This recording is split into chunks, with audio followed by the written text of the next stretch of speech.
Welcome to Godify. This is Will Sanchez. My special guest today is Lisa Swan. Lisa runs for the Staten Island Athletic Club. She is a well-known blogger in Staten Island. Her blog is called Subway Squawkers. She is a lifelong Yankee fan. I'm thrilled to have Lisa as a guest. Thank you so much for having me, Will. It's good to be here. Lisa, let's introduce you to our audience. Tell us where you were born, a little bit about your childhood. Okay. I was born in Passaic, New Jersey in February 1967. As we like to joke, the winter before the summer of love. And I grew up in Jersey the first 18 years of my life. My father was a police officer in town, and my mother was a homemaker. And I ended up in Texas, going to University of Texas. Both my brothers had moved there by that point, so it seemed kind of a cool place to be. I stayed there for another 15 years after college and then moved back to New York in 2000, and I worked at the New York Daily News. Well, wait, this is a marathon, not a sprint. Oh. So let's go back to Passaic, your childhood. Were you athletically inclined as a child? Oh, not at all, not at all. I got sick when I was 6 with encephalitis, which I contracted through chickenpox, and I almost died. And so after that, I lost my coordination so badly that I couldn't even put a lollipop in my mouth. I kept on missing. And so My God, at 6? Yeah. How long did that last? I was in the hospital for 2 weeks then. I remember it because it was the time when Patty Hearst was kidnapped. Wait a minute. At 6 years old, sounds like your future calling here as a reporter. So you were already into the news and triangulating your life experiences with what was going on in the world, like Patty Hearst? Actually, that's probably my first childhood memory as far as news stories, that and Watergate, which just seemed endless at that time. But I don't really remember anything before the age of 6. So, okay. So there's not much reporting skills for the kindergarten years or anything. Okay. So as a child, you really had a difficulty. You had to overcome that disability.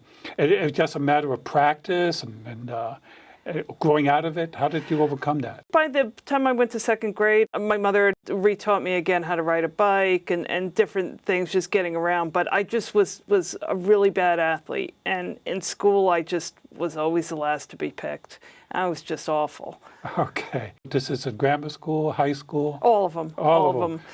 Okay. Eventually, you said you moved to Texas. Did you go to college in Texas? Yes, I went to the University of Texas at Austin. And what was your major? History and government. But at some point, you went into writing your blog. So you were always a good writer, a good storyteller? Yes, I did writing all that time, and I like to read. And I ended up in state government after college. And then I ended up in 2000. And part of it is because of baseball. I was following the Yankees from Texas, and at a certain point, I was like, I'd like to be back in New York, in the New York area. So in 2000, I took a job as a web editor with the New York Daily News. And so I ended up back up here. And I wanted something different instead of, because I knew New Jersey pretty well, but I wanted to see what it was like to actually live in New York City. So Staten Island is technically New York City, even though it doesn't one of the seem 5 like boroughs. it. That's right. Oh. Okay, so did you commute it into Manhattan for the Daily News, or did they have an operation in Staten Island? Oh, no, I commuted, and they paid for my parking, so that was kind of a fun experience. It was mostly a night job, so I'd be driving in the evenings. Oh, as a web editor. Right. So what is a web editor? It was put the stories on the website, and then later on there was some writing involved. And John Lewin, the person who hired me, is my blogging partner. Oh, yes, because you're one of the founders of Subway Squawkers. Yes. Okay. Why that title? Oh, he came up with it. He wanted something that, the thing of it is that at that point, I wasn't really writing. We started doing it in 2006, but I would be on Yankees message boards having things to say. I'd be in the office, and I always was very vocal on my Yankees, and we had a TV in the office. We'd be watching the games and back and forth, and he was a Mets fan, and so we'd argue back and forth and different things. And then finally, and this is even before we even had things called blogs. We didn't know what to quite call it then. But he came up with the name, and the whole idea of it was just that he would argue and I would argue, and we'd go back and forth of different things with our teams. This is like point, counterpoint? Right. He would argue the Mets had the better center fielder. What were some of the arguments about? A little bit of trash talk. When I first moved to New York, the Yankees and Mets were in the Subway Series. And so that was a big deal, obviously. Obviously. Yeah. So, but then, and that was really exciting. It was my first month in town, and then the Mets just tanked. And so Yankees were totally dominant. But come 2006, the Mets actually had a pretty good team. And as it turns out, they went further in the playoffs than the Yankees did. But we wanted to have something where the teams seemed mostly equal at the time. And we wanted to have something where it'd be back and forth. And so John would make jokes. And that was the thing. We always kept it lighthearted. Okay. And we wanted, it was, because the Daily News has a great sports department. We weren't trying to compete with that. We were just trying to be voice of the fans. So we never, at that point, it was never like, oh, we're covering the game or anything per se. It was more personalities and the kind of things that you see on TV or the things that reporters may not notice. Okay. Well, I followed the Mets and the Yankees as a kid. So my day, Ralph Kinder's Corner. That's probably way before your time. Oh, I remember that. Remember Kinder's Corner? Yes. I love Kinder's Corner. And my favorite announcer was, I listened on the radio, was Phil Rizzuto, Red Barber, and Mel Allen did the Yankees. Yes, and I don't know if you remember the story of Mel Allen, but I think it was, well, him and Red Barber, it was something where by that point in like 64, 65, the Yankees were so bad, I guess it was 65, and that they happened to notice that nobody was at the game, and Red Barber had them pan the cameras and show, and that was the last time he ever did a broadcast. Oh, so your blog is more than just you squawking. You also get to do some live interviews or good interviews. We got invited to interview the Mets closer, Jers Familia, and who just made the All-Star team. We got to interview him last month, and so we've interviewed other people in the world. Okay. So that means your blog has made it. You get invited to interview real stars. You're not a cookie cutter thing. You're a well-respected blog. I would hope so. And we just got featured in Yahoo Finance because I did some research on the Yankees ticket prices when they finally signed up with StubHub, and they made it one thing that was going to be for the fans, and it's actually not so good. But I did some research, and the guy in Yahoo Finance went ahead and wrote about it, so that was kind of cool. Oh, cool. Preferencing your work. Yes, the whole column was about Lisa Swan found this and all. Oh, excellent. Your parents must have been very proud. Yes. Now, during all this time, what was your athletic abilities at this point? Were you running? Were you exercising? What was going on, athletically speaking? Yeah. Professionally, you were going great guns. Right. Well, I smoked from about age 17 on. I was always kind of very anxious, and it calmed my nerves. And I was thin as a kid, too, but smoking definitely kept me thin as well. But come 2004, I ended up in the emergency room with chronic bronchitis. I literally could not feel that I could breathe. And I was 37 years old. That's not really good. Right. So they're like, you have to quit smoking. And I already had high blood pressure. So I went ahead and I tried a number of times. And every time it'd be like, oh, I've quit. And I'm like, oh, I just want to have one. And then I'd always go back. But this time I was very adamant, I'm never smoking again. Unfortunately, I quit January 2nd, 2005, and the first 6 months I put on 20 pounds. And through that time, just up and down over the years, I tried a couple times to lose weight, but I ended up putting up over 90 pounds after quitting smoking. What was your maximum weight? 252. 252 in 2000 and something? Yes, around 2012. First I had the various health issues with smoking, now it was with weight, and I was getting winded just walking up the subway stairs. Yeah. And your high blood pressure probably wasn't getting any better either, right? No. So that's the thing. So I was at one point I was on 2 high blood pressure medications. But something happened that said to yourself, I got to do something. What was the thing, or did you just make a gradual change? I did something called the Staten Island Slim Down. And that was what was the first thing that was really got me thinking, okay, you don't have to be this way for the rest of your life. It's put on by the Staten Island Advance, a local paper. It's a 10-week program, and did that, and I ended up, every week they'd have a fitness surprise, and they had mall walks, and they had different things. And so, I mean, at that point, just getting up Sunday morning to go and go for a walk in the mall. I remember I would get winded on that, and it just took a while to build up stamina. And so at one point, we got invited to go do a Saturday fun run with the Staten Island Athletic Club. And that's when I met the people in the club and got going the first time. I walked to the race. It was 3 miles. It was 50 minutes. But I did it. And Yes. it was like probably one of the first athletic accomplishments I ever had. Excellent. And the Staten Island Club just took you in and says, we don't care if you're walking, you're out here, you're getting up early, you're out here doing it, and that's what counts, making the effort. Right. I joined them a few months later, and I was definitely an object of curiosity for a long time. So somebody thought I had gotten lost going to a Weight Watchers meeting, because I was pretty much at my heaviest weight going there, and I wasn't obviously your typical runner. Okay, but you did it. What kept you going? Part of it, I really liked running. And at first it was just walking for a longest time, but I got a real adrenaline rush just doing races and just being there, the fun afterwards and the excitement beforehand. I was always in the back of the pack. I'm still in the back of the pack. But it was very exciting. And then the thing because I had tried to exercise before and I never kept it more than a couple of months. But I got an invitation with my blog to get a free entry to a Spartan race at Citi Field. The blog meaning the Subway Squawkers? Yes, Subway Squawkers. Some advertiser wanted to... Right, the Spartan race folks. Oh, they wanted for you guys to write about it? Yes, and so they wanted, and because it was a connection with Citi Field and it being a baseball with the Mets blog. play. Yeah, so I tried to talk John into going. He's like, nah, that's not my thing. So, you're a co-blogger. Yes. Well, with a natural for him, since he was the Mets fan. Exactly. And you could probably get to see parts of the Mets nobody gets to see, right? That's exactly how the race was. It was you could go into the visitors' dugout and the home dugout. You could be in the visitors' locker room too. You got to run on the field, and you got to run it all around. It was really something. And so I thought, well, this is my chance. Let's see if I could do it, because the philosophy behind the Spartan race is anybody can do this. Anybody can finish it. It's not a matter of like how fast. It's can you finish it or not. And most people do teams, but I did it by myself. My gosh, my vision of Spartan, what I seen it, you got to climb over walls, jump over fire, climb through mud that doesn't look like mud, but something else. Was that part of it?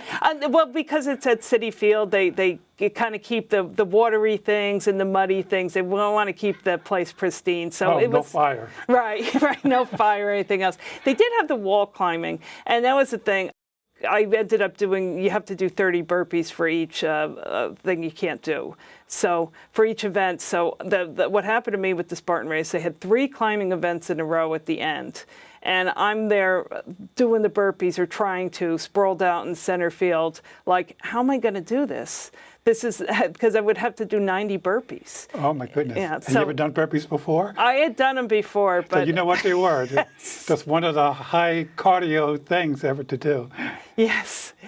So I had done them before, but when you're doing 90, and it was like, okay, well, I could do 90, I guess, if I do them, just think of it one at a time. So I'm counting them off, and I'm doing them very slowly. And form counts. Yes, form counts, and there's somebody there watching you to make sure you do them too. So I ended up doing all 90, and I ended up finishing the race, and it changed my life. Oh, excellent! So then that must have been tears of joy. Oh. And your colleagues are probably very happy for you. Right. I was crying so much. John, who was watching me, he was sitting in the stands, and he thought I'd hurt myself because I was crying so much. But it was so exciting that I actually finished it, and I got a medal, and it was something where it's like, I did this, and no one can take this away from me. That's right. The bling, your first bling, so to speak, that meant something. Exactly. Okay, so at that point you were trying to lose weight, and here you were probably considered yourself way overweight for the Spartan, but you did it. Now that was the challenge, was to keep going? Yes, keep going and build on that. And that was the thing. One of the things to have the schedule of races, I did Jersey ones and Manhattan and Staten Island, and just having that on the calendar was reminding me, okay, you can't slack off because you've got this race and that race and that race. Okay, to the Staten Island Athletic Club. Now, nutrition always plays a key role here. It sounds like nutrition wasn't the best. Was it now getting better? Yeah, it's one of these things where you see on TV where people, and it's like, oh, do this and do that. And it's basically, it's a journey, and it's a long journey. And you're not going to change your eating habits overnight. And it was just kind of a gradual thing. The first thing was no more fast food, that sort of thing. Second was keep garbage out of the house. And so, and then, I mean, the main things are to eat the right things and portion control. I never ate any vegetables. Mm-hmm. And so that was a real challenge to get eating vegetables and eating better and knowing to, okay, this is enough. You don't, the goal is not to stuff yourself. This isn't competitive eating. Competitive eating. Oh, so that's interesting. So did you get additional help from, in terms of coaching? Because a lot of people, even the back of the packers, need help in pacing, when to take water, how to dress for the weather, that kind of stuff. Because it sounds like it's a learning process for you. Yes, I have a coach in the club who's volunteered to do this, and so he's been very helpful. He's comes up with my training plans and reminds me about with eating right and everything else and drinking lots of water and that sort of thing. Okay. So. I think I read somewhere you lost 60 pounds in the last 18 months. Yes, and that's the thing. It took a long time. I was doing this, my first race was in 2013. And the first 2 years, the first year I lost 10 pounds, and then the second year I lost another 10 pounds and gained 5. So it was still, I mean, that was the thing. I was still pretty fat when I was doing the Spartan race and doing these other races. And then all of a sudden last year, I was kind of went public with my story. I was in Guidepost magazine, and I was in my local paper, the Staten Island Advance, talking about with the Spartan race. And that was part of it where I'd been doing this on my own, but I hadn't really discussed it at my job or anything else. But then all of a sudden, people are watching me, like, "What are you eating?" And so that was definitely okay. It's time to get real on this. And if you're going to be you're going to be in the paper. You can't be rolling back hill. Oh, okay, but it sounds like you were getting emotional support. The people were supportive. Yeah. Oh, yes. You were getting letters. Go, Lisa, I'm right behind you and stuff like that. Right, and on my Facebook page and that sort of thing. And so, and definitely, and people in the club and everything else. And so I try to take a picture after every race, and then I see how I'm doing. I have to remind myself sometimes, oh, wow, look at that. I've really lost a lot of weight. Because sometimes you can't see the forest for the trees. Oh, okay. I think you've done several half marathons. I've done 3 now. 3. Each one better? Yes. Yes. Your last one, I think it was Brooklyn. How did you do that? Oh, that was the thing. My first marathon was the Moore all-women's one, and that one I did 3:11, and I was just happy to finish. It wasn't a time goal. And Central Park's a tough course. Yes, and the first half seemed great, and then about mile 9, I just got so tired. I ended up walking the last few miles of it. It was really hard. But then by the time my third half marathon, I had a plan. My coach had told me, the different things of, okay, here's the park. It's Prospect Park. You go around this and mapped it out, and then it's going to be downhill the second half on the highway. So I knew each mile. It had been explained to me of what to do and how to plan. And so I got a PR for me, which was under 2. I was hoping to get below 250, and I ended up I think it was 243.46. Excellent. And you had a pace? Yes. Bracelet, so you knew what to maintain at each mile?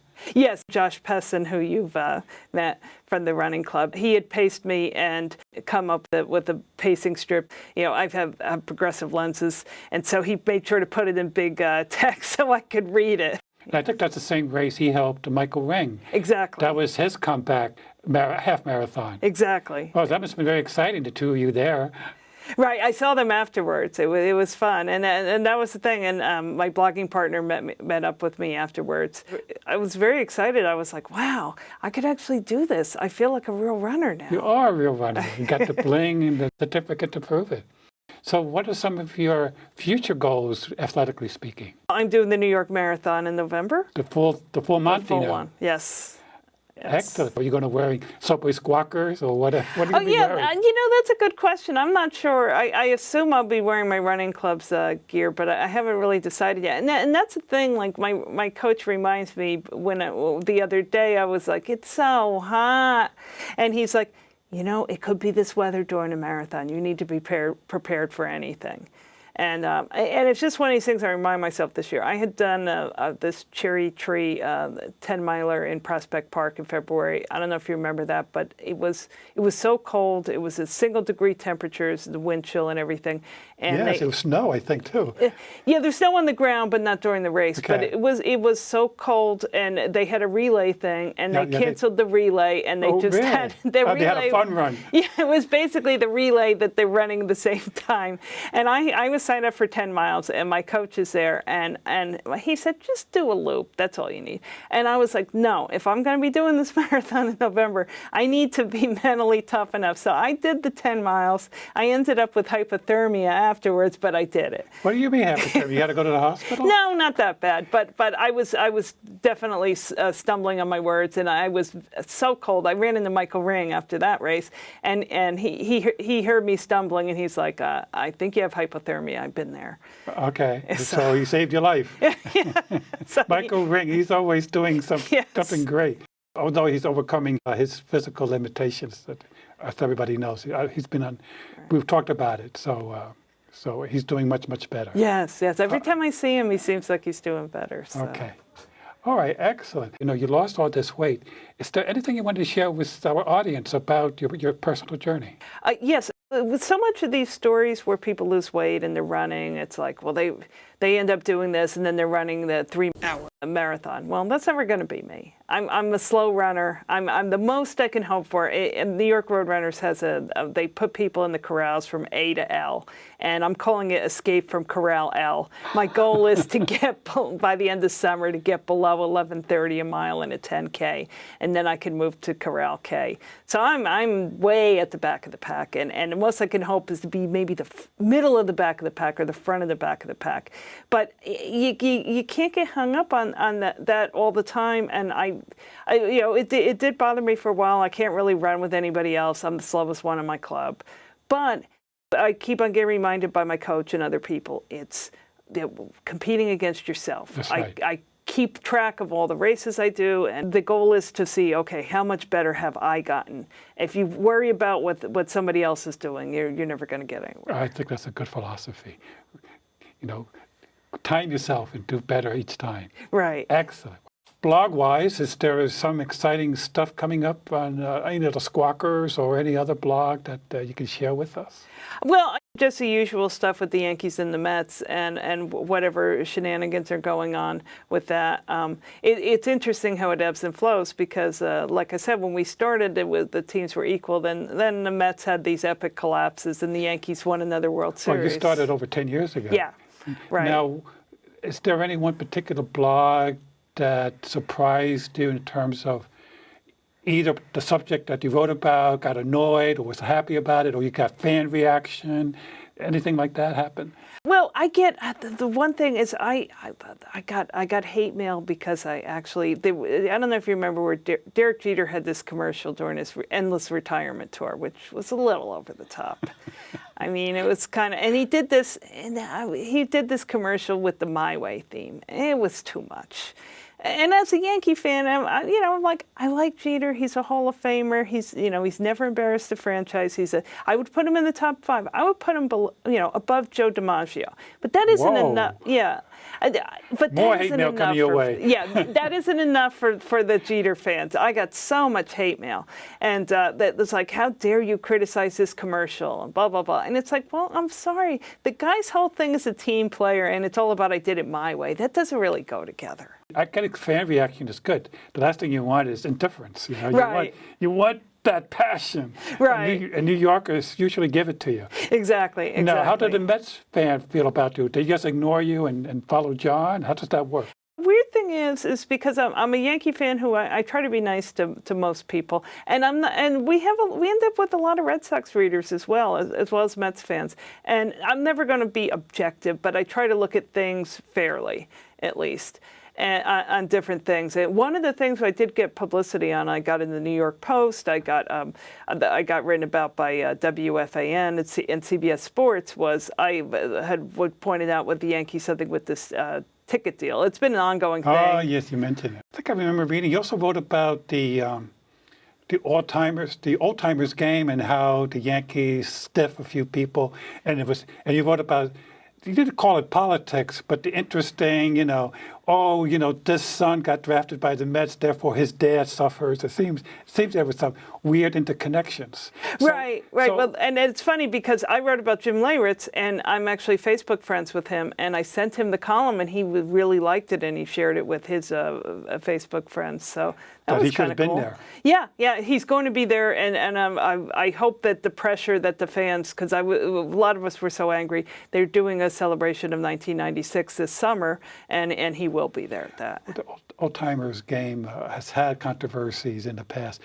I was talking to my wife and I mentioned the blog, and she reminded me, oh yeah, Yogi Berra wasn't invited at the Old Timers game because Steinbrenner had a feud with him. It was kind of mutual at that point, and Yogi had said he wasn't going to go do anything with the team for a while. But I think there was part of it they weren't inviting him, and then they finally made up, and that Susan Waldman made the piece in the late '90s. But the other big one was Jim Bouton, because he wrote the book Ball Four. Yeah. And they left him out for, I think, a good 30 years. My God, I remember him. He was a great pitcher, but he was a goofball extraordinaire. But the Yankees had all those great goofballs. Sparky Lyles, you probably remember. Yes. Well, this is great. You're more than just a blogger. You're an historian, a sports historian. You know all the past history for the last 20 years or so. Yeah, it's like the weird trivia things I remember. It's interesting being in this town and seeing the things. And one of my friends who's a Red Sox fan, and he points out that with the Northeast, you could go to any bar anywhere in dead winter, and you could start, have a discussion about whether it's the Mets or the Yankees or the Red Sox. And he was pointing out other places like Southern California, they've got nice weather, they've got cool things to do all year. They're not going to be the passion that it is, especially in New York. Interesting. I think that is true. On that note, thank you so much for coming in. Oh, thank you for having me. It's a pleasure. Take care.